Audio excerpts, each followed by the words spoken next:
Let's learn how to graph a line using slope. Remember, the slope measures how steep a line is, and we define the slope as the change in y divided by the change in x. Let's try our first example. Graph the line that has a slope of 2/3 and includes the point 0, 0. Since our line includes the origin 0, 0, let's start at this point. Then we can use the slope to help us find another point on the line. The slope is 2/3, which means the change in y is 2 and the change in x is 3. So, from the origin, we can move 2 units up and 3 units to the right to plot a second point on the line. Now we have 2 points. We can graph the line connecting them like this. Let's try another one. Graph the line that has a slope of -3 and includes the point -4, 0.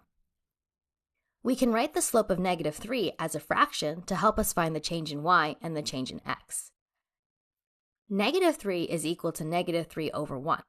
So the change in y is -3 and the change in x is 1. Since the change in y is negative, we will move down.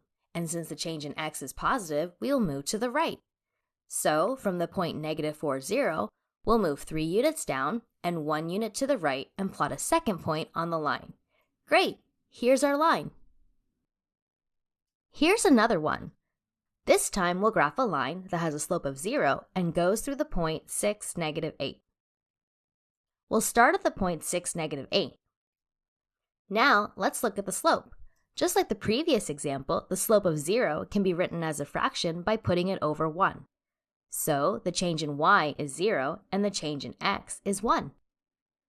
From the point 6, -8, a change in y of 0 means we won't go up or down, but the change in x of 1 tells us to move 1 to the right. Great! Now we can graph the line.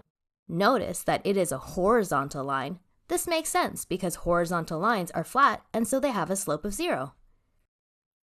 Here's our last example. Let's draw a line with the following properties: a slope of -5/2 and a y-intercept of 4.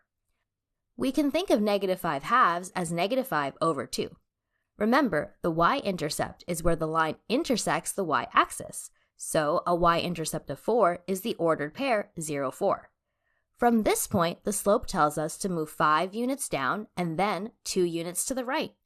Now that we have 2 points, we can graph the line. Great! Nice work graphing a line using slope.